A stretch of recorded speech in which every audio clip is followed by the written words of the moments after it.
శ్రీనివాస్ యాదవ్ గారు ఉన్నారు కదా, బాగానే ఉంటారు మీరు.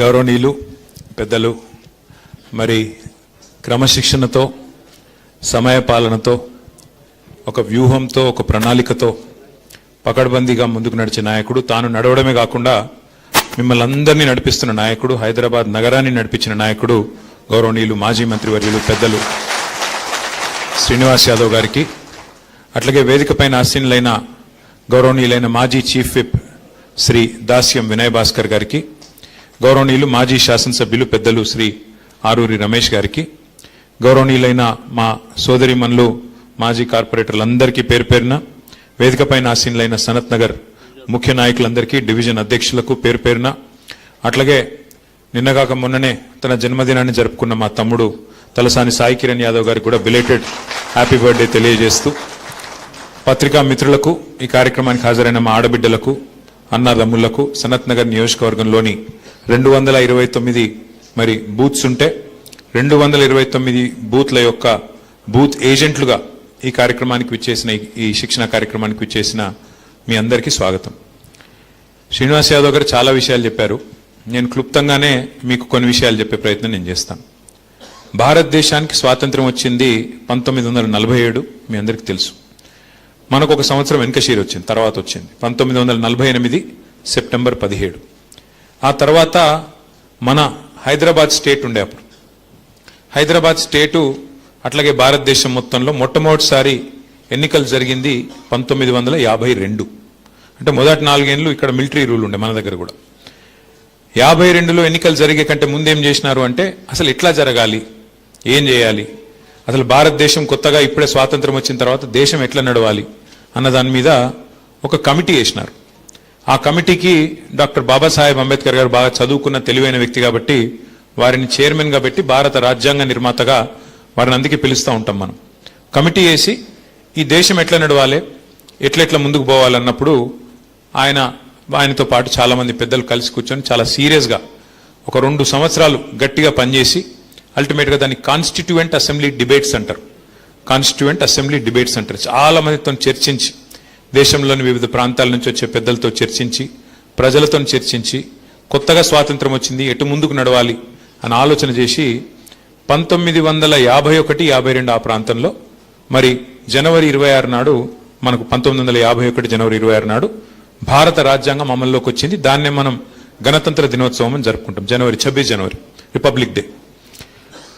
అందులో ఏం రాసిండ్రు అంటే, ఇది ఎందుకు చెప్తున్నా ఇదంతా మీకంటే, రాజ్యాంగంలో నిజంగా మహానుభావుడు అంబేద్కర్ గారు ఎంత గొప్పవాడంటే, అప్పటికి చాలా దేశాలు, అమెరికా కానీ, యూకే కానీ, అంటే బ్రిటన్ కానీ, ఇంకా వేరే వేరే దేశాలు కానీ, అవన్నీ కూడా మెల్లగా మెల్లగా మెల్లగా కొన్ని మార్పులు చేర్పులు చేసుకుంటూ వాళ్ళకి స్వాతంత్రం వచ్చినాక ఒక దేశంగా ఎట్లా ముంగటికి పోవాలని ఆలోచన చేసుకుని ఒకటి సవరించుకుంటూ పోయినారు.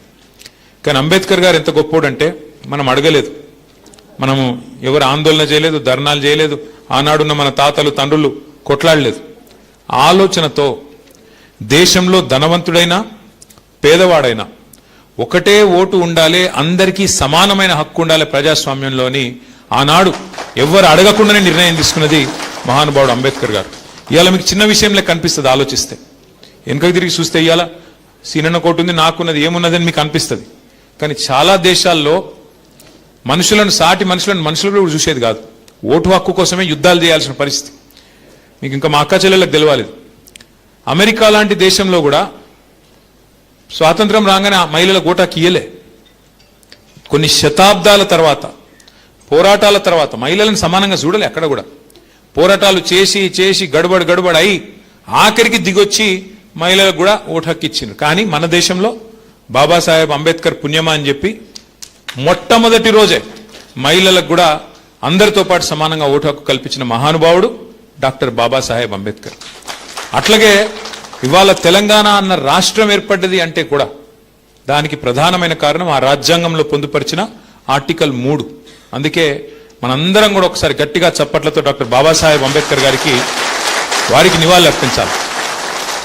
ఇవాళ ఇక్కడ కూర్చొని మనం మాట్లాడుతున్నాం, SIR అనే మాట కూడా మాట్లాడుతున్నామంటే ప్రజాస్వామ్యంలో ఉన్నాం కాబట్టి మాట్లాడుతున్నాం. ప్రజాస్వామ్యంలో ఉన్నాం కాబట్టి మనకు ఓటు హక్కు ఉంది కాబట్టి, ప్రజలకు ఈ దేశంలో నాయకుల తలరాత రాసే అవకాశం ఉంది కాబట్టి ఆ రాజ్యాంగం ఆధారంగా మనం ఇక్కడ కూర్చొని మాట్లాడుతా ఉన్నాం. అది ఏంటిది ఎస్ఐఆర్ అంటే ఏంటిది? ఎస్ఐఆర్ అంటే స్పెషల్ ఇంటెన్సివ్ రివిజన్, అంటే ప్రత్యేకంగా చేసే ఒక వడపోత కార్యక్రమం. ఓటర్ల జాబితాను ఎవరు ఉన్నారు ఎవరు లేరు ఇవన్నీ తెలుసుకునేందుకు ఒక ప్రత్యేక వడపోత కార్యక్రమం. మరి ప్రతి సంవత్సరం జరుగుతుంది కదా, కొత్త ఓట్లు రాయించుకోవచ్చు కదా జనవరి 1కి అని కొంతమందికి అనిపించచ్చు. ప్రతి సంవత్సరం జరిగేదానికి ఎస్ఐఆర్కు ఫరక్ ఏంది అంటే, ఇప్పుడు మీకు తెలుసు 10 ఏళ్ళకి ఒకసారి మన దేశంలో జనగణన జరుగుతుంది, సెన్సస్. ఎవరు ఉన్నారు ఎవరు లేరు నీ వయసు ఎంత ఇంటికి వచ్చి రాసుకపోతారు చూడు.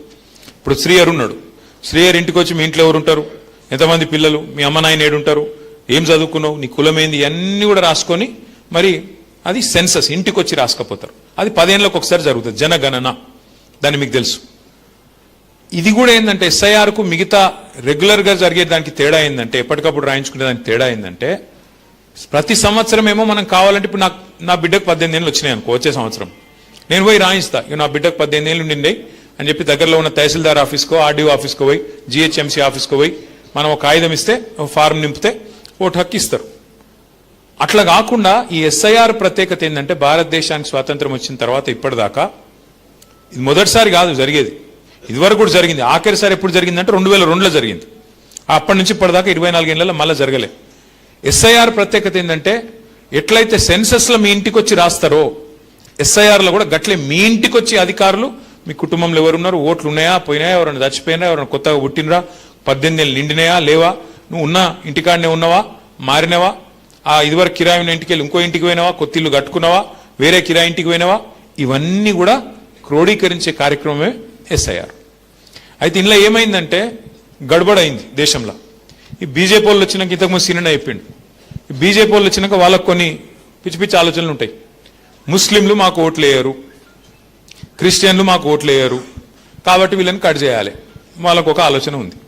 దాంతో ఏమైంది, బీహార్లో గడబడైంది, ఆడ మన వెస్ట్ బెంగాల్లో గడబడైంది. ఎందుకు గడబడైంది, మాకు ఓటు హక్కు ఉండగా నా దగ్గర అన్ని కాయిదాలు ఉండగా కట్ చేస్తున్నారు వీళ్ళు, ఎలక్షన్ కమిషన్ కూడా పూర్తిగా ఏకపక్షంగా పనిచేస్తున్నది అని చెప్పి అక్కడ లాలూ ప్రసాద్ గారి పార్టీ ఉంటుంది, లాలూ ప్రసాద్ యాదవ్ కొడుకు పార్టీ ఉంటుంది, రాష్ట్రీయ జనతాదళ్ తేజస్వి యాదవ్ నాయకత్వం వహిస్తుంటాడు. అట్లాగే కాంగ్రెస్ రాహుల్ గాంధీ ఆయన, వెస్ట్ బెంగాల్లో మమతా బెనర్జీ, వీళ్ళందరూ గడబడి చేసిర్రు. ఇగో మా ఓట్లు ఉండంగా తీసేసిండ్రు, हमारे पास सब कुछ है, कागजात है, सब कुछ है, आधार कार्ड है, रेशन कार्ड है, हर चीज है, पर हमारा होना बोल के निकाल रहे हैं, हम माइनॉरिटी है इस वास्ते निकाल दिए అని చెప్పి గడబడైంది. అందుకే ఏమనుకున్నామంటే మన పెద్దలు కేసీఆర్ గారి నాయకత్వంలో మరి మన రాష్ట్రంలో ఇటువంటి కథలు చేయనియద్దు వీళ్ళను, ఎందుకంటే ఇక్కడ బీజేపీ లేదు మనలేదు, యాడుంది బీజేపీ ఈడ, ఏదో ఆ పార్లమెంట్ వచ్చినప్పుడు ఏదో గాడుపు ఆగమాగం గాడుపు తప్ప గాయగత్తర తప్ప కింద గ్రౌండ్లు ఏం లేదు, ఉత్తదే ఆ సోషల్ మీడియాలో ఎక్కువ సొసైటీలో తక్కువ, వాళ్ళు బిల్డప్ తప్ప ఏముండదు. కానీ వాళ్ళు ఎదురు చూస్తారు, గోతికాడ నక్కలాగా ఎదురు చూస్తారు, యాడన్నా సందు దొరకపోతుందా, ఏదన్నా దొరకపోతుందా మనకు, ఇలా మెల్లగా ఫిట్టింగ్ పెట్టి ఏదో తిరిగా సొచ్చుక రావాలి, సనత్ నగర్లో కూడా మెల్లగా గుసాయించాలి అని ఒక ఆలోచనలో వాళ్ళు ఉన్నారు. దానికోసం ఏం చేస్తున్నారు, వాళ్ళ దగ్గర ఉండే అన్ని వ్యవస్థలను వాడుకునే ప్రయత్నం చేస్తున్నారు. మరి అది సాగనీయద్దు అంటే మనం ప్రతి బూత్ స్థాయిలో ఎవరైతే బిఎల్ఏస్గా ఉన్నారో మనం గట్టిగా పనిచేయాలి. అయితే ఇక్కడ మనం మీకు ఒక చిన్న విషయం తెలవాలి, బీహార్లో గడబడైతుంటే ఆ రోజు మన పార్టీ తరఫున నేను ఉత్తరం రాసిన ఎలక్షన్ కమిషన్కు, మీరు చేస్తుంది తప్పు, ఇన్ని అనుమానాలు వచ్చేటట్టు ఎలక్షన్లు ఇంకా 3 నెలల దూరం ఉండగా నువ్వు ఇప్పుడు ఈ కథ పెడితే రేపు ఓటు పోయినాక వాళ్ళు కోర్టుకు పోయినా కూడా కోర్టులో ఇరుక్కొని పోయి ఉంటారు, ఈ లోపల ఎలక్షన్ అయిపోతుంది, మీరు చేస్తుంది తప్పు, మీరు పారదర్శకంగా చేయండి, ట్రాన్స్పరెంట్గా చేయండి, అందరికి అర్థమయ్యేటట్టు చేయండి అని ఉత్తరం రాస్తే పిలిచిండు ఎలక్షన్ కమిషనర్. నేను నాతో పాటు మన 4 ఎంపీలు, ఒక మాజీ ఎంపీ గారు, 6గురం కలిసి చీఫ్ ఎలక్షన్ కమిషనర్ను, 2 ఎలక్షన్ కమిషనర్లు, 3 గంట సేపు కూర్చున్నాం, వాళ్ళతో కూర్చొని డిమాండ్ చేసినాం. ఏమని డిమాండ్ చేసినాం, ఇవాళ కూడా నేను మళ్ళా పత్రికా మాధ్యమం ద్వారా కేంద్ర ప్రభుత్వాన్ని, ఎలక్షన్ కమిషన్ మళ్ళా డిమాండ్ చేస్తా ఉన్నాం. చాలా మందికి అనుమానాలు ఉన్నాయి, ఈ డబ్బాలు గోల్మాల్ అవుతున్నాయి, అందులో ఉన్నది ఆ చిప్పు అటు ఇటు అవుతుందట, ఉన్నాయా లేవా నేను చెప్పేది, చాలా మందికి అనుమానాలు, లేకపోతే గిన్నిగానం ఎట్లా గెలుస్తారు వీళ్ళు చేసింది ఏముడిది, ఇట్లా చాలా మందికి అనుమానాలు ఉన్నాయి. అందుకే మొదటి డిమాండ్ ఏం పెట్టినాం ఆ రోజు అంటే, మేము పోయి అయ్యా పెద్ద పెద్ద దేశాలు, అమెరికా లాంటి దేశాలు, జర్మనీ లాంటి దేశాలు, వాళ్ళే ఈవీఎంలు వద్దంటుండ్రు, వాళ్ళే కొంతమంది అయితే పెట్టిర్రు మళ్ళీ తీసేసిండ్రు, మరి మన కాడ గిన్ని అనుమానాలు ఉన్నప్పుడు ఇది అంతెందుకు, తీసేయండి, మళ్ళా పేపర్ బ్యాలెట్ పెట్టండి, తప్పకుండా దానివల్ల లాభం అవుతుందని చెప్పి కూడా మన పార్టీ తరఫున డిమాండ్ చేసినాం. పేపర్ బ్యాలెట్ పెట్టండి, తప్పేమున్నది. ఎందుకంటే పేపర్ అయితే మళ్ళీ దేవులాడుకోవచ్చు, ఏడగుద్దినాం అంటే గిడగుద్దినా అని, కొన్ని ఖరాబ్ అయితే కావచ్చు ఓట్లు, కానీ పేపర్ అయితే పక్కా ఆధారం ఉంటుంది కాబట్టి పెట్టండి అని అడిగినాం.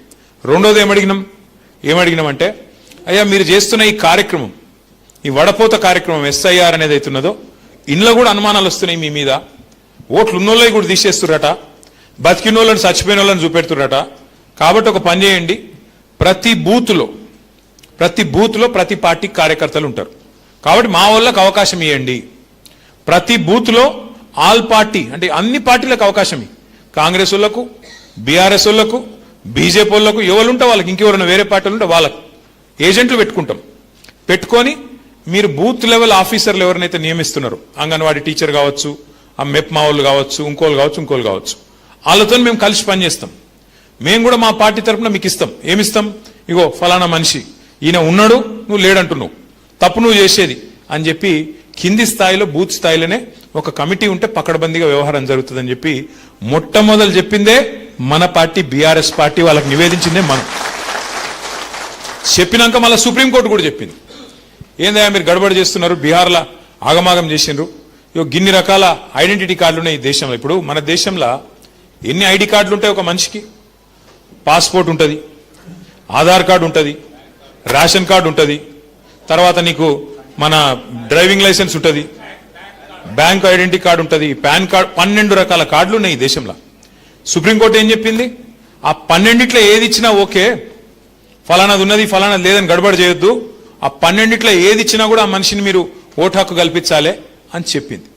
చెప్పినాక ఎందుకంటే ఇప్పుడు చదువు కోసం, ఉద్యోగం కోసం వరంగల్కి నుంచి హైదరాబాద్కి వస్తాం, హైదరాబాద్కి నుంచి ఢిల్లీకి పోతాం, అవసరమైతే ఢిల్లీకి వెళ్ళి అమెరికా కూడా పోతాం.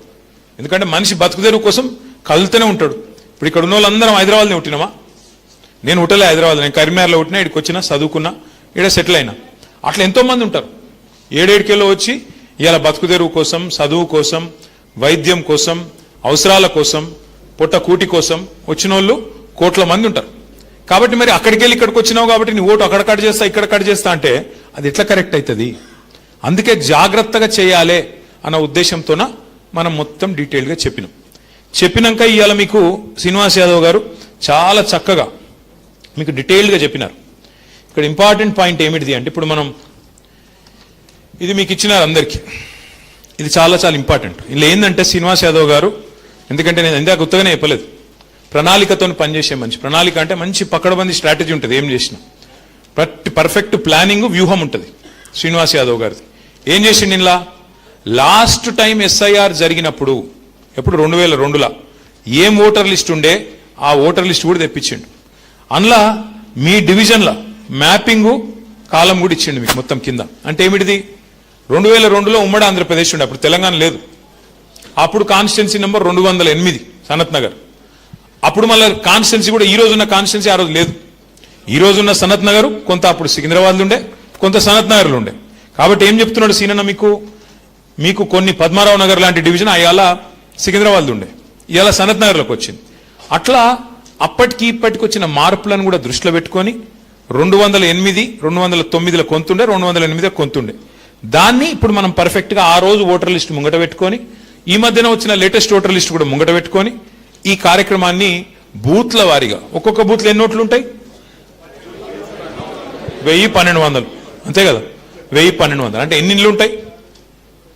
1000-1200 అంటే 500 ఆడు ఉంటాయి, పోయి ఉండే 300-350, అంతకంటే ఎక్కువ ఉండే. ఎందుకంటే హైదరాబాద్ లాంటి ప్లేస్లో మనకు ఒక్కొక్క ఇంట్లో యావరేజ్గా చెప్తున్నా నేను, ఎగ్జాక్ట్లీ 5-6 ఉంటారు హైదరాబాద్లో. లేదు కొన్ని చోట్ల 4 ఉండొచ్చు. నేను చెప్పేది యావరేజ్గా చెప్తున్నాను. ఒక దగ్గర 8 ఉండొచ్చు, ఒక దగ్గర 4 ఉండొచ్చు. కానీ 300-350 ఇండ్లు ఉంటాయి, అంతకంటే ఎక్కువ ఉండే. సో ఒక బూత్ ఏజెంట్ చేయాల్సిన పని ఏంటి అంటే, మీకు టైం కూడా ఉంది, ఫుర్సత్గా చేయొచ్చు, లేవు ఆగమాగం అయ్యేది కూడా ఏం లేదు. ఈ ప్రోగ్రామ్ ఎప్పుడు స్టార్ట్ అవుతుందంటే, ప్రస్తుతం ఫ్యామిలీ మ్యాపింగ్ నడుస్తున్నది, మీకు అవకాశం ఇచ్చారు. ఇప్పుడు మొన్న మీకు ఒక చిన్న ఎగ్జాంపుల్ చెప్తే మీకు అర్థమవుతుంది ఇంకా ఈజీగా. మొన్న జూబ్లీహిల్స్ ఎలక్షన్ అయింది మీ పక్కకే. మొన్న మన గోపీనాథ్ గారు చనిపోతే ఉప ఎన్నిక జరిగింది. ఉప ఎన్నికల గమ్మత్ అనే విషయం మీకు చెప్తా. పేరుకేమో 4 లక్షల ఓట్లు ఉన్నాయి. ఏది జూబ్లీహిల్స్లో ఎన్ని ఓట్లు ఉన్నాయి అయ్యా అంటే ఎలక్షన్ కమిషన్ లిస్టు ప్రకారం 4 లక్షల ఓట్లున్నాయి. ఇక నేను శ్రీనివాస్ యాదవ్ గారు మేమేం చేసినామో వార్ రూమ్ అని పెట్టుకొని కూర్చున్నాం. కూర్చొని ఇక మేము ప్రతి డివిజన్కు, ప్రతి బూత్కు, ప్రతి బస్తీకి ఫోన్ల మీద ఫోన్లు, ఎడ తిరుగుతురుతా మీ ఏం సంగతి, అందరిని కలిసిరా లేదా అంటే బయటికేంచి వచ్చిన ఇన్ఛార్జీలు అందరూ మాకు చెప్పింది ఒకటే. ఉదాహరణకు మీ పక్కకే వెంగళరావు నగర్ డివిజన్ ఉంటుంది అమీర్పేటన అంటుకొని. ఆ వెంగళరావు నగర్ డివిజన్లో మన LB Nagar MLA Sudheer Reddy, ex MLA Bhaskar Rao వీళ్ళందరూ ఇన్ఛార్జ్ ఉండే. ఇక నేను సీనన్న ఫోన్ చేసి వాళ్ళకు ఏమైపోయి కలిసిరా లేదా ఓటర్లు అంటే, అరే లేరు సార్ ఇక్కడ ఓటర్లు అని వాళ్ళు. అరే లేరేంది బాయ్ నాకు అర్థం కాదంటే, లేరు సార్. అరే 300 మంది దొరుకుతూనే లేరు, ఎందుకంటే పేరు ఉన్నది ఇలా ఓటర్ లిస్టులో, కానీ ఆ మనిషి లేడు సార్ అంటారు. అరే అట్లెట్లుండరు బాయ్ అంటే లేరు. అరే ఇది ఎక్కడ కథ అని చెప్పి మేము మొత్తం ఛాన్బీన్ చేసినాం. ఛాన్బీన్ చేస్తే తేలింది ఏంటంటే, దేవులాడితే తేలింది ఏంటంటే, పేరుకు 4 లక్షల ఓట్లు, కానీ దగ్గర 1.5 లక్షల ఓట్లు అక్కడ లేనేలేవు. జాడాడనో ఉన్నారు. ఒకళ్ళు అటేటో పోయి రాజేంద్ర నగర్ పోయినరు, ఒకళ్ళు కొల్లూరు పోయినరు, ఒకళ్ళు ఇంకొకాడ పోయినరు. కిరాయి ఇల్లు అనలేదనలే మారి రేమత్ నగర్ వాడు పక్కకి ఇటు వచ్చిండు, ఎర్రగడ్డకు వచ్చిండు, ఎర్రగడ్డ వాడు పోయి అటు అమీర్పేట పోయిండు. బతుకుదేరు, కిరాయి ఎక్కువైందో లేకపోతే పంచాయతీ అయిందో ఏదో ఒకటి అయింది పోయినావు, లేదా ఇల్లు ఇంకొకటి దొరికింది పోయినావు. ఇట్లా ఏమైతుంది అంటే, ఇప్పుడు ఎస్ఐఆర్ కార్యక్రమంలో ఏమేమి చూస్తారు అంటే, మీకు 4 రకాల, ఇది చాలా ఇంపార్టెంట్, జర మనసుకి ఎక్కించుకోండి, జర్రా सुनो इसके बारे में. आपको 4 किस्म के अलग अलग काम करना होगा इसमें. एक चीज नंबर 1 ఫస్ట్ మనం చేసేది ఏంటంటే, ఎక్కడన్నా ఎవరైనా చచ్చిపోతే వాళ్ళ ఓటింగ్ అట్లనే కొనసాగుతుంటే దాన్ని డిలీట్ చేపియాలి. ఉదాహరణకు ఒక ఇంట్లో పెద్ద మనిషి ఉండే, 95-100 ఏళ్ళ పెద్ద మనిషి ఉండే, ఆయన చనిపోయిండు, కానీ ఓటర్ లిస్టులో పోయిన ఓటర్ లిస్ట్ ప్రకారం అట్లే ఉంది, చెప్పి తీయించాలి. ఇగో ఈయన లేడు సార్ చనిపోయిండు అని చెప్తే తీసేస్తారు. నెంబర్ 1. ఇక్కడ కొంత లంగతనం ఉంటుంది. ఏముంటుంది, ఆ దొంగ ఓటు అట్లే కంటిన్యూ అయితే నేను గుద్దుకోవచ్చు కదా అని అవతల ఓటు చూస్తుంటాడు. అది మనం చూసుకోవాలి, జాగ్రత్త పడాలి. ఓహో ఇదేదో ఉన్నది రాబాయ్ అంటే ఇగో ఇది కరెక్ట్గా లేదు. ఎందుకంటే ఇగో మనం సింపుల్, ఇందాక సీననే చెప్పింది ఒకటి చాలా మంచి మాట. ఏం చెప్పిండు, మనం వాళ్ళ మీద తిట్టేది లేదు, చదివేది లేదు, వాళ్ళ మీద కేసులు పెట్టేది లేదు, గడబడి చేసేది లేదు, యుద్ధాలు చేసి మన మీద కేసులు పెట్టించుకునేది కూడా లేదు. మనం ఫెయిర్గా ఫైట్ చేద్దాం, జనంలోకి పోదాం. ఇగో మేము 10 ఏళ్ళు ఈ పని చేసినాం, రేపు మళ్ళీ అవకాశం ఇస్తే ఈ పని చేస్తామని ప్రజల ముందు వాళ్ళ దయ కోసం అడుగుదాం. వాళ్ళు గెలిపిస్తే వాళ్ళ కోసం పని చేద్దాం. వద్దురాబోయి పక్కకు కూర్చోండి, పక్కకు కూర్చుందాం, గడబడేమున్నది. అంతేగాని దొంగ ఓట్లు వేయించుకున్నాడు, దొంగ ఓట్లు రాయించుకున్నాడు, మళ్ళీ వాటిని గుద్దుడు, అది ఎందుకు, ఆ టెన్షన్ అంత ఎందుకు మనకు. అందుకే మనం ఫెయిర్ ఫైట్ కోసం, పారదర్శకంగా పనిచేయడం కోసం మనం 4 పనులు చేద్దాం, వాళ్ళకి సహకరిద్దాం ఎలక్షన్ కమిషన్. ఎట్లా, నెంబర్ 1 చనిపోయిన వాళ్ళు ఉంటే వాళ్ళ ఓట్లు ఖచ్చితంగా డిలీట్ చేయించాలి, నెంబర్ 1. నెంబర్ 2 దానికి ఫామ్స్ గిమ్స్ ఉన్నాయి, మీకు మళ్ళా అన్ని చెప్తారు, మన పెద్దలు చెప్తారు, మన పవన్ చెప్తారు, ఇంకా మిగతా వాళ్ళు చెప్తారు. ఆ ఫామ్స్ కూడా మీకు అందజేస్తారు. నెంబర్ 2 ఇదివరకు లేదు, ఇప్పుడు 18 ఏళ్ళు నిండిన వాళ్ళు ఉంటారు పిల్లలు, మన ఇంట్లో పిల్లలు కావచ్చు, ఇంకోళ్ళు కావచ్చు 18 ఏళ్ళు నిండిన వాళ్ళు ఉంటారు. అలా కంపల్సరీ రాయించాలి.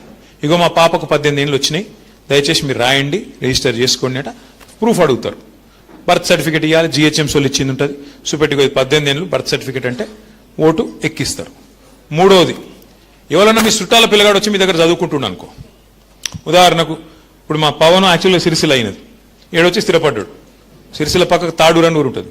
చిన్న నీకు ఎరికేనా నేను సిరిసిల్ల, తాడూరు అని ఊరు పవన్ కుమార్ గౌడ్ది. అయితే ఆడికెళ్ళి ఇడికి వచ్చిండు. ఇడికి వచ్చినాక ఎవడో తాడూరు రోడ్ వస్తాడు కదా, అరే పవన్ అన్న మీ ఇంటికాడికి వచ్చి చదువుకుంటాను, ఇంజనీరింగ్ చదువుకుంటాడు నా కొడుకు అని ఎవడో చుట్టపొడు పంపుతాడు. ఆ పిల్లగాడు ఇడికి వస్తాడు, ఈయనే ఉంటాడు. మరి ఇప్పుడు ఎలక్షన్ వచ్చింది, మీరేం చేయొచ్చు, ఆ పిల్లగానికి ఛాయిస్ ఇవ్వచ్చు. తమ్మి నీ ఓటు ఈడ రాయించుకుంటావా, ఆడనే ఉంచుకుంటావా, దబ్బనని ఈయనే రాయించుకుంటా మామ అన్నాడు అనుకో, ఈయనే రాయించురి, ఆడ కట్ అవుతుంది, ఈడ యాడ్ అవుతుంది. మీకు తెలుసు, నేను చెప్పాల్సిన అవసరం లేదు, చాలా మందికి మన రాష్ట్రంలో, మన హైదరాబాద్లో 2 ఓట్లు ఉన్నాయి. ఓటు ఈడు ఉంటుంది, ఓటు ఊళ్ళో ఉంటుంది. పక్కన నేను చెప్పేది ఇక ఇప్పుడు అది ఎగిరిపోతుంది. ఆడనో ఎన్నో తెలుసుకోవాలి. నువ్వు హైదరాబాద్లో ఉండే మాట నిజమైతే ఇన్నే రాయించుకో, లేదు నేను తాడూరులో రాయించుకుంటా ఊళ్ళోనే ఉంటా అంటే ఆడనే రాయించుకో. అట్లా మీ ఇంట్లో ఉండే ఎవరైనా చిన్నపిల్లలు చదువుకుంటందుకు వచ్చిన వాళ్ళు, వాళ్ళు చిన్నపిల్లలు కాదు చదువుకుంటందుకు వచ్చి, మళ్ళీ చిన్నపిల్లలు అంటే టీవీలో వీళ్ళేం వేసి పడతారు, చిన్నపిల్లలకు ఓట్లు రాయించమన్నాడు అని చెప్పి అదో బాధ.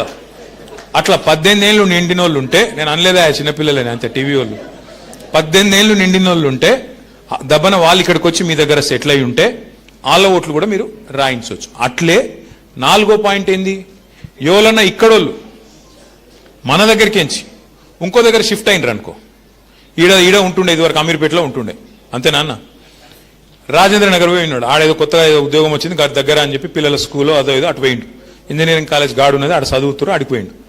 ఆడపోయినాక ఆడింట్లో ఉంటుంది, ఈడ కూడా ఒకటి ఉంది, ఆడ కూడా ఒకటి ఉంది. ఇక్కడికి వెళ్ళి వెళ్ళిపోయింది కాబట్టి కట్ చేయించాలి. 4 ఈడ జరిగేది ఏం లేదు, పెద్ద ఇంట్లో కథ ఏం లేదు. ఒకటి, చనిపోయిన వాళ్ళ ఓట్లు తొలగించడం. రెండవది, కొత్త ఓట్లు రాయించడం. మూడవది, ఎవరన్నా ఇక్కడికి ఓటర్ షిఫ్ట్ అయితే వాళ్ళది రాయించడం. నాలుగవది, ఇక్కడి ఓటు ఎక్కడికన్నా షిఫ్ట్ అయితే దాన్ని తీసేయించడం. ఇక ఐదవది అన్నిటికన్నా ముఖ్యమైనది, ఇక బీజేపీ ఓడు కాంగ్రెస్ ఓడు లంగతనం చేసి మనోళ్ళు సంబంధించి బీఆర్ఎస్ వాళ్ళు వీళ్ళు సీనన్న మనుషులు అని చెప్పి వలాయించి కట్ చేస్తుండ అనుకో, ఏదో ఇక మనోళ్ళు అని రిజిస్టర్ అయిన వాళ్ళది ఇక బరాబర్ మొత్తం లెక్క పెట్టాలి, పత్రం పెట్టాలి, గడబడి చేయాలి. దీనికి టైం ఉన్నది. ఎస్ఐఆర్ అనే కార్యక్రమం ప్రారంభం అవుతున్నది. మీ ఇంటింటికి వచ్చి రాసుకునే కార్యక్రమం జూన్, తెలుసు ఐడియా మీకు, జూన్ 25 నుంచి మీకు స్టార్ట్ అవుతుంది ప్రోగ్రామ్. ఇంటింటికి వచ్చే కార్యక్రమం, అధికారులు వస్తారు. అది ఎప్పటిదాకా 1 నెల జరుగుతుంది, జూలై 24 దాకా జరుగుతుంది. ఆ తర్వాత మీకేమైనా అభ్యంతరం ఉందనుకో, आपको कोई एतराज है, आपको कोई चीज में आपको ऑब्जेक्शन है, तो आपको 2 महीने का टाइम है. जुलाई 24 से कब तक? अगस्त एंडिंग तक. अगस्त नहीं, सितंबर तक ना, सितंबर एंडिंग तक आपको मौका है. सितंबर 25 तक आपको मौका है सबमिट करने का. फाइनल लिस्ट कब पब्लिश होता? अक्टोबर 1.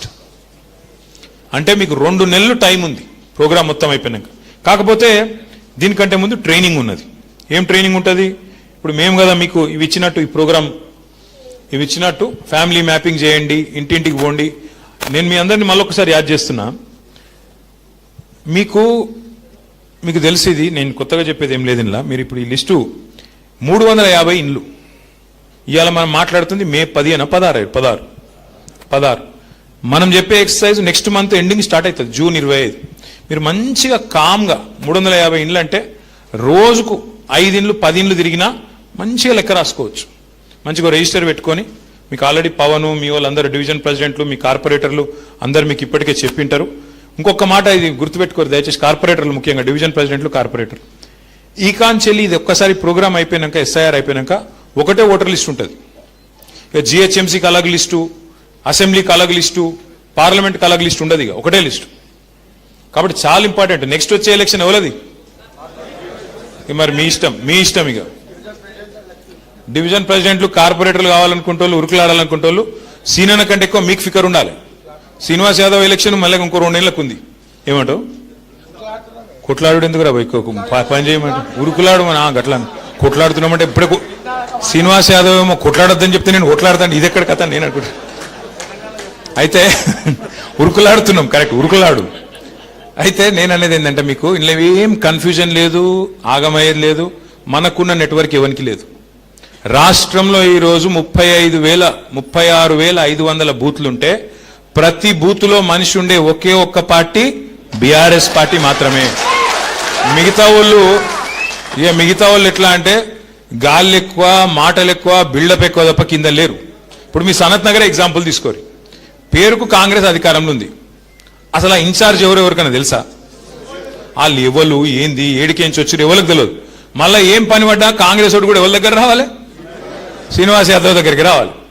ఇంకోటి, శ్రీనివాస్ యాదవ్ గారి గురించి ఒక 2 విషయాలు మీకు నేను చెప్పాలి. ఆయన మనిషి, నేను మిగతా నాయకులందరికీ చెప్తుంటాను, హైదరాబాద్లో బయట కూడా నిజంగా ఏదైనా ప్రోగ్రామ్ చేస్తే ఎట్లా చేయాలో శ్రీనివాస్ యాదవ్ గారిని చూసి నేర్చుకోవాలి. ఏ ప్రోగ్రామ్ అయినా కేసీఆర్ గారిని తీసుకొని పోయి మనం హైదరాబాద్లో మొత్తం రాష్ట్రంలో డబుల్ బెడ్రూమ్ ఇల్లు కట్టాలి అన్నప్పుడు ముగ్గు పోసింది ఎక్కడ? IDH colony, Sanath Nagar constituency. ఆడ కట్టినాక పెద్ద పెద్దోళ్ళు వచ్చారు, గవర్నరు, ఐఏఎస్ ఆఫీసర్లు, డీజీపీలు, చీఫ్ సెక్రటరీలు చూసిపోని అరే ఎట్లా కట్టిర్రా పోయాడు, ఎట్లా ఒప్పించారు అని. ఎట్లా చేసిరంటే శ్రీనివాస్ యాదవ్ గారి నాయకత్వం వల్ల బ్రహ్మాండంగా చేసుకున్నారు. రెండోది, మీకు ఆయన గురించి ఒక 2 విషయాలు మీకు తెలియని చెప్పాలి. దగ్గరగా ఇద్దరం పనిచేసినాం 9.5 ఏళ్ళు మంత్రులుగా.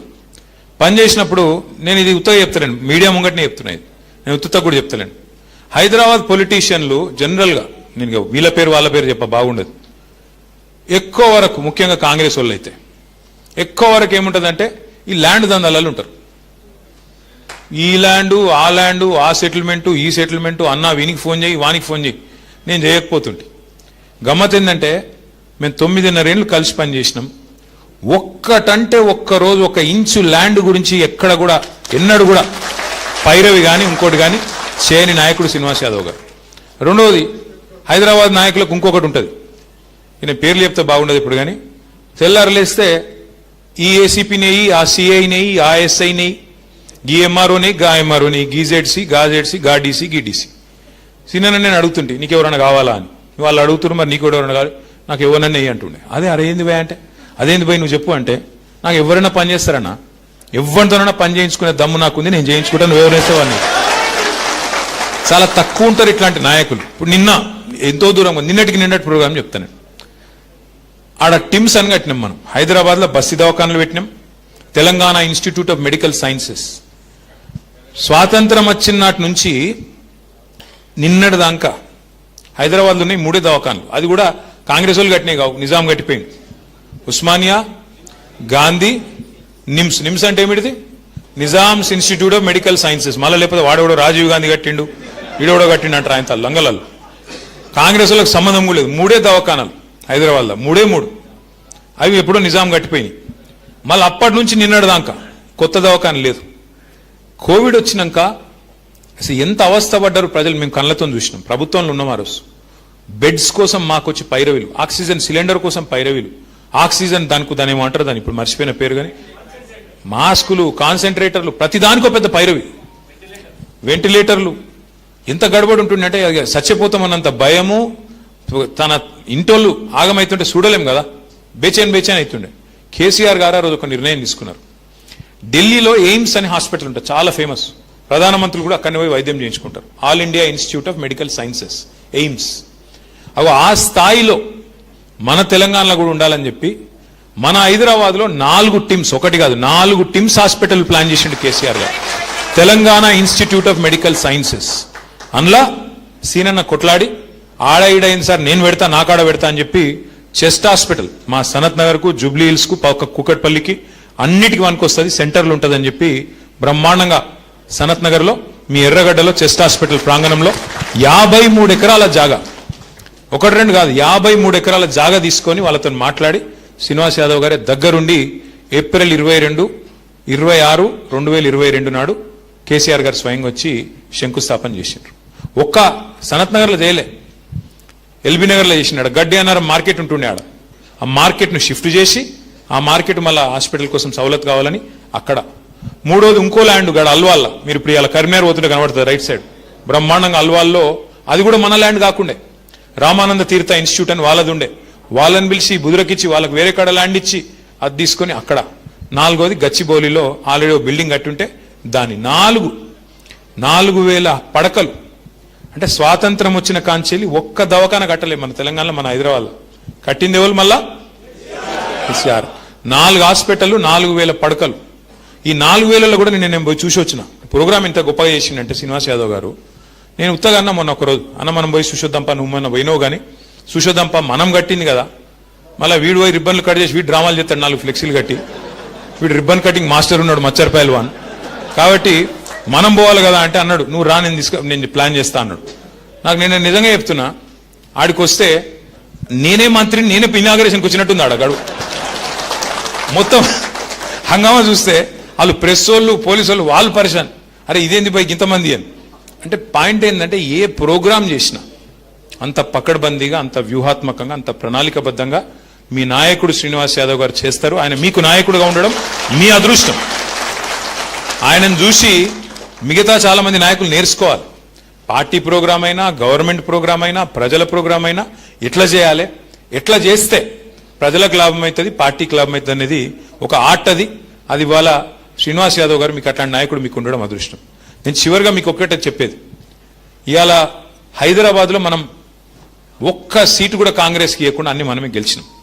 మీ దయ, మీ అదృష్టంతోనే గెలిచినాం. మీ దయతో, మీ పకడ్బందీ ప్రణాళికతో మీరు గుండెల్లో పెట్టుకుని గులాబీ జెండాను మోస్తే, మీరు కొట్లాడితే 2023లో రాష్ట్రంలో వేరే చోట ఎట్లున్నా హైదరాబాద్లో మాత్రం ఒక్క సీటు కూడా అటు ఇటు కాకుండా హైదరాబాద్ మాత్రం మనమే గెలిచినాం. అది కూడా ఏం మెజారిటీలు ఒకసారి యాద్ చేసుకోండి.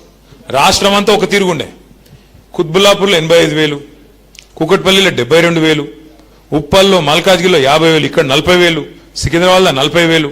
ఇక్కడ ఓట్లు తక్కువ ఉంటాయి మన కాడ, లేకపోతే మనకు కూడా 1,00,000 వస్తుండే సనత్నగర్లో. మన దగ్గర ఉండే ఓట్లే తక్కువ, 2,50,000, 2,20,000. అదే కుత్బుల్లాపూర్లో 8 లక్షల ఓట్లు. అంటే ఎందుకు చెప్తున్నా అంటే హైదరాబాద్ ప్రజలు మాత్రం మనని గుండెలో పెట్టుకుని చూసుకున్నారు. ఖచ్చితంగా మళ్ళీ కేసీఆర్ ఉంటేనే మళ్ళీ ప్రభుత్వం మళ్ళీ హైదరాబాద్ ముందుకు పోతుందని ఆలోచన చేసాం. ఎందుకు? మనం పని చేసినాం కాబట్టి. ఎక్కడ కూడా మనం పిచ్చి పనులు చేయలేదు, పని చేసినాం. మనము ఇండ్లు కట్టినాం, ఈయన లెక్క ఇండ్లు గులగొట్టే పని చేయలే. ఈయనేం చేస్తున్నాడు? శనివారం వచ్చిందంటే చాలు హైడ్రా పేరు మీద హైడ్రామా అని ఏడబడతాడు, ఇల్లు గులగొడతాడు.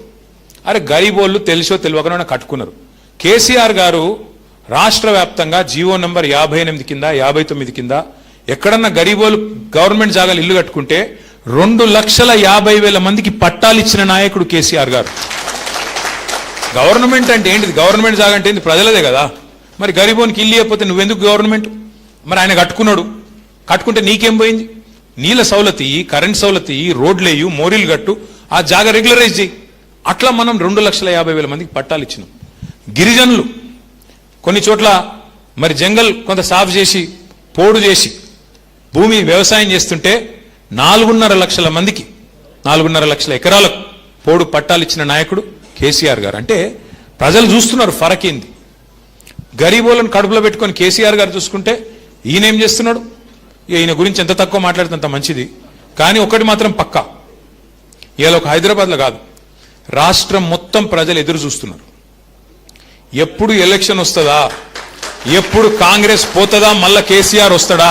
ఇలా స్లోగన్ ఒకటే రాష్ట్రం అంతటా, కాంగ్రెస్ పోవాలి, కేసీఆర్ రావాలి, కేసీఆర్ రావాలి. ఇది మొత్తం రాష్ట్రంలో ఏడవై. రైతును అడుగు, తప్పు చేసినాం సారు ఏం చేయాలి, అప్పుడేదో అయింది అట్లా అని బాధపడుతున్నారు. ఇక హైదరాబాద్లో అయితే ఏం మారలే, జోర్దారున్నది పరిస్థితి.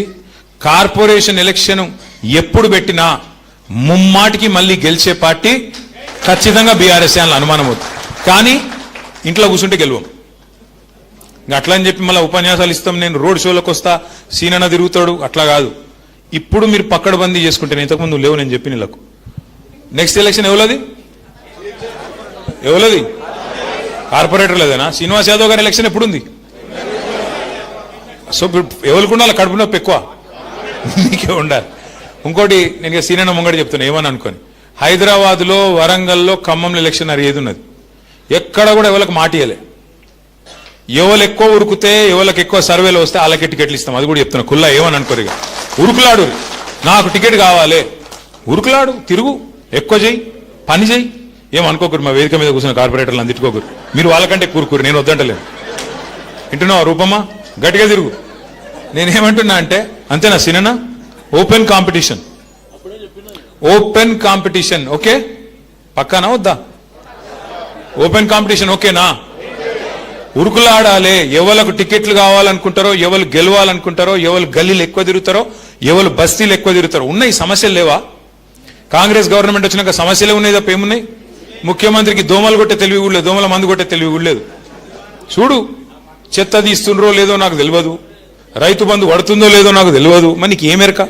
ఏం తెలుసు? ఒక గసంటోడు ముఖ్యమంత్రి. కాబట్టి నా రిక్వెస్ట్ మీ అందరితోని, ఎస్ఐఆర్ కూడా మన మీద ఫికర్ చేసే పని లేదు. మనం పక్కడబందీగా బూత్ స్థాయిలో చేసుకుంటే 4 పనులు చేయాలి. ఎక్కువ తక్కువ కన్ఫ్యూజ్ కావద్దు. 1000 ఓట్లు, 350 ఇండ్లు మీకున్నాయి. ఆ 350 ఇండ్లలో ఎవరు ఉన్నారు ఏం లేదు ఫస్ట్ మ్యాపింగ్ వేసుకోవాలి. ఈ నెలంతా ఆ పని చేయాలి. జూన్ 25కి మీరు తయారుండాలి. వాళ్ళ ఇంటికి వస్తే ఇగో వీళ్ళది ఉన్నది ఓటు, వీళ్ళది లేదు, వీళ్ళు కొత్త ఓటు, వీళ్ళు షిఫ్ట్ అయినరు, వీళ్ళు చనిపోయినరు అని చెప్పి ఇచ్చేస్తే మామూలు కథం. ఆ బిఎల్ఓ ఉంటారు, మీరు బిఎల్ఏ, వాళ్ళు బిఎల్ఓ, బూత్ లెవెల్ ఆఫీసర్ వాళ్ళు, బూత్ లెవెల్ బీఆర్ఎస్ ఏజెంట్ మీరు. కాబట్టి మనం స్పష్టంగా డేటా ఇచ్చి, ఇగో ఫలానా వాళ్ళ ఓటు ఉంది, ఫలానా వాళ్ళది లేదు. దీనివల్ల ఏం జరుగుతుంది అంటే, ఇప్పుడు మీరు కార్పొరేటర్ రేపు పోటీ చేయాలనుకుంటే వాళ్ళకు ఒక అటాచ్మెంట్ పెరుగుతుంది ఓటర్తో. అరే నా ఓటు రాయించిండ్రు, ఇక దొంగ ఓటు ఉంటే తీయించిండ్రు, ఇక మా వాళ్ళ ఓటు రాయించిండ్రు అంటే ఒక అటాచ్మెంట్ పెరుగుతుంది. కాబట్టి బూత్ లెవెల్ ఏజెంట్లుగా ఎవరెవరైతున్నారో సోదరులు సోదరిమణులు, దయచేసి రోజు కొద్దిగా సమయం తీసుకొని, ఇంతకుముందు సీనన్న చెప్పింది కరెక్ట్, మీరు టైం ఇచ్చుడే మాకు ఎక్కువ. మీకుండే రోజు పోరాటము, మీకుండే రోజు పంచాయతీ, రోజు ఉరుకులాటలో పార్టీకి 1 గంటనో 2 గంటలో 3 గంటలో ఇచ్చుడే ఎక్కువ. కాబట్టి మీకు సర్వదా శతదా మిమ్మల్ని గుండెల్లో పెట్టుకొని చూసుకుంటా, మర్చిపోనని చెప్పి మళ్ళొక్కసారి విజ్ఞప్తి చేస్తూ పేరు పేరున అందరికీ హృదయపూర్వకంగా ధన్యవాదాలు. మరి ఇంకొక శిక్షణ కార్యక్రమం కూడా అవసరమని శ్రీనివాస్ యాదవ్ గారు భావిస్తే తప్పకుండా దాన్ని కూడా పెట్టుకుందాం. లేదు అంతా పకడ్బందీగా నడుస్తుంది అనుకుంటే ఎప్పటికప్పుడు టెలికాన్ఫరెన్స్ల ద్వారా టచ్లో ఉందాం. కానీ ఎక్కడ కూడా అర్హుల ఓట్లు పోవద్దు, దొంగ ఓట్లు ఉండద్దు. మనం ఫెయిర్ ఎలక్షన్ కొట్లాడదాం, మంచి నిజాయితీగా